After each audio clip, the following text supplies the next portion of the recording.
आज Doubtnut app download करें। Doubtnut पर अपने सभी गणित, रसायन विज्ञान, भौतिक विज्ञान और जीव विज्ञान के डाउट्स का करो सफाया। बस प्रश्न की फोटो खींचो, एक ही प्रश्न को क्रॉप करो और तुरंत वीडियो सोल्यूशन पाओ। अभी डाउनलोड करें। हेलो दोस्तों, हमारे सामने प्रश्न है बिंदुओं 0,1,1 तथा ऋण 1,0,2 से गुजरते हुए उस समतल का समीकरण क्या होगा जो तल x धन y धन z बराबर 0 पर लंब है। तो दोस्तों हमें क्या दिया गया है, यहाँ पर दो बिंदु दिए गए हैं जिनसे होकर समतल जाता है तथा एक हमें अन्य समतल दिया गया है जिन पर ये लंब है। तो हमें इसका समीकरण निकालना है। तो देखिए यहाँ पर हमारे पास एक पहला हमारा समतल का समीकरण है। तो ये हमारा समतल एक हो जाएगा। अब इस समतल, इसे नाम देते हैं P, समतल P। ये समतल P एक अन्य समतल इस प्रकार जो इस पर लंब है, ये देखिए ये एक और समतल है जो इस समतल पर क्या है, लंब है। ये इस प्रकार से होगा। तो अब ये दो समतल एक दूसरे पर लंब है तो हमें इनका समीकरण निकालना है। तो हमें एक समतल का, लंब समतल का समीकरण दिया है, ये Q समतल है। ये Q समतल का समीकरण दिया है x धन y धन z बराबर 0। तो हमें P समतल का समीकरण ज्ञात करना है। तो इसके लिए हमें P पर दो बिंदुएं दिए गए हैं। वो क्या है, 0,1,1 और दूसरा है ऋण 1,0,2। ये दो बिंदु दिए गए हैं इस समतल P पर। तो समतल पर स्थित दो बिंदु है, इन दोनों से हम समतल P का समीकरण निकालेंगे और इस पर लंब है तो दोनों के जो दिगानुपात होंगे उनका गुणनफल क्या होगा, 0 के बराबर होगा। इस प्रकार दो समीकरण मिलेगा जिनसे हमें दिगानुपात ज्ञात हो जाएगा। तो चलिए हम इसे हल करते हैं।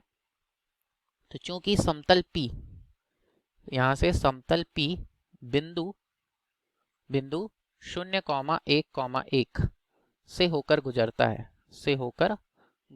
है और इसका दिगानुपात A, B तथा C हो तो है, और इसके दिगानुपात A, B तथा C हो तो क्या हो जाएगा, यहाँ से A गुणा x ऋण x1 धन B गुणा y ऋण y1 धन C गुणा z ऋण z1 बराबर 0। तो यहाँ पे x1 y1 और z1 यहाँ से कहाँ हो जाएंगे, ये x1 y1 और ये z1, इनका मान मिलेगा, यहाँ रख देते हैं। तो A गुणा x ऋण 0 धन B गुणा y ऋण 1 धन C गुणा z ऋण 1 बराबर 0, ये हो जाएगा। तो यहाँ से ये हो गया ax धन b गुणा y ऋण 1 धन c गुणा z ऋण 1 बराबर 0। ये आ गया समतल P का पहला समीकरण। तो ये समतल P का समीकरण है एक। अब पुनः समतल P दूसरे बिंदु से भी होकर जाता है तो उसे भी रख देते हैं। तो चूंकि समतल P, यहाँ पे जो समतल P है, एक और बिंदु ऋण 1,0,2 से भी होकर जाता है। तो अब इस बिंदु से भी होकर जाता है तो यह इसे भी संतुष्ट करेगा। तो समीकरण एक में फिर रख देते हैं ये बिंदु। तो x की जगह पे ऋण 1, y की जगह पे 0 और z की जगह पे 2 रखने पर तो यह क्या आ रहा है, ऋण a, x की जगह पे क्या रहेगा, 1 गुणा ऋण 1 धन b गुणा y की जगह पे 0 ऋण 1 धन c गुणा z की जगह पे 2 ऋण 1 बराबर 0। तो यहाँ से क्या आ गया, ऋण a ऋण b धन c बराबर 0। 2 ऋण 1 क्या आएगा, 0, 1 आएगा। तो यहाँ से c बराबर 0, ये आ गया हमारा समतल P का दूसरा समीकरण। तो यहाँ पे समतल P के दो समीकरण मिल गए। अब हमें पुनः बोला है कि समतल P और समतल Q दोनों एक दूसरे पर लंब है। तो अब देखिए समतल Q क्या है। तो समतल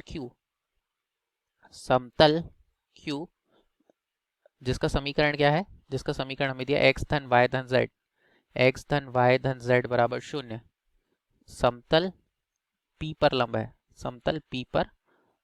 है, इस पर लंब है।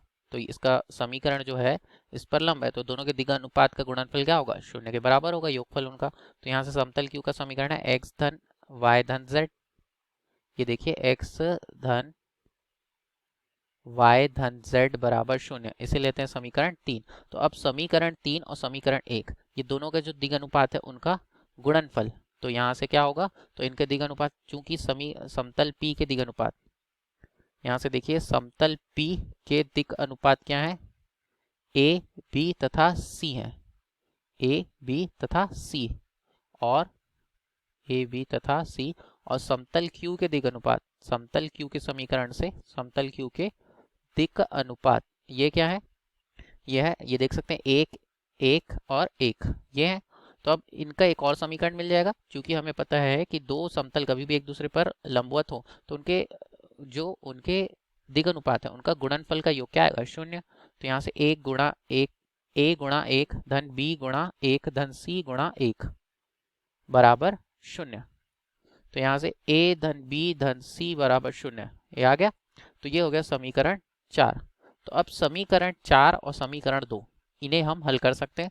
तो देखिए इन्हें कैसे हल करेंगे। तो समीकरण 4 व 2 से 4 व 2 को किससे, वज्र गुणन से हल करने पर, वज्र गुणन से अगर इन्हें हल करें अब तो क्या आएगा, ये आएगा समीकरण क्या है, ये 2, ये है ऋण बी ऋण ए ऋण बी धन सी बराबर शून्य, और ये है ए धन बी धन सी बराबर शून्य। तो अब इन्हें हल करेंगे तो यहाँ से ए बटा क्या आएगा, देखिए यहाँ ऋण 1 गुणा 1 और ऋण 1 गुणा 1 ये आएगा। तो क्या आएगा, एक ऋण 1 गुणा 1 ऋण 1 गुणा 1 बराबर ऋण बी बटा इसके लिए हल करेंगे तो क्या आएगा, ऋण 1 गुणा 1 ऋण 1 गुणा 1। तो यहाँ से ऋण 1 गुणा 1 ऋण 1 गुणा 1 बराबर सी बटा, सी के लिए हल करेंगे तो देखिए इसका गुणा किस प्रकार होगा, सी के लिए। तो ये आएगा ऋण 1 गुणा 1 ऋण 1 गुणा ऋण 1, ये होगा। तो ऋण 1 गुणा 1 ऋण 1 गुणा ऋण 1 बराबर के, जहाँ के कोई अचर हो। तो हम इसे हल करके तो a यहाँ से क्या आ रहा है, a बटा ऋण 1 ऋण b बटा ऋण 1 ये भी ऋण 1, फिर c बटा ऋण 1 ऋण, यहाँ ऋण का क्या हो जाएगा धन, तो ये धन 1 बराबर के। तो क्या आ गया, a बटा ऋण 2 और ऋण b बटा ऋण 2 और यहाँ से c बटा 0 बराबर के। तो यहाँ ऋण कट गया, क्या आ रहा है ये 2 यहाँ पे। तो a का मान आ गया, देखिए a का मान आ गया ऋण 2 के, a का मान आ गया ऋण 2 के, b का मान आ गया 2 के और c का मान आ गया 0 के, मतलब 0। तो a b तथा c के मान मिल गया जिन्हें समीकरण 1 में रख सकते हैं। तो a b तथा c का मान समीकरण 1 में रखने पर, समीकरण 1 में रखेंगे तो हमें समतल का समीकरण मिल जाएगा। इसे देखिए क्या है, ये है a x धन b y ऋण 1 धन c z ऋण 1, इसमें रख देते हैं। तो ये है ax धन b गुणा y ऋण 1 धन c गुणा z ऋण 1 बराबर 0। तो यहाँ c का मान तो 0 है, तो ये देखिए 1x का मान ऋण 2 के x, यहाँ पे धन 2 के गुणा y ऋण 1 और यहाँ क्या हो जाए 0 गुणा z ऋण 1 बराबर 0।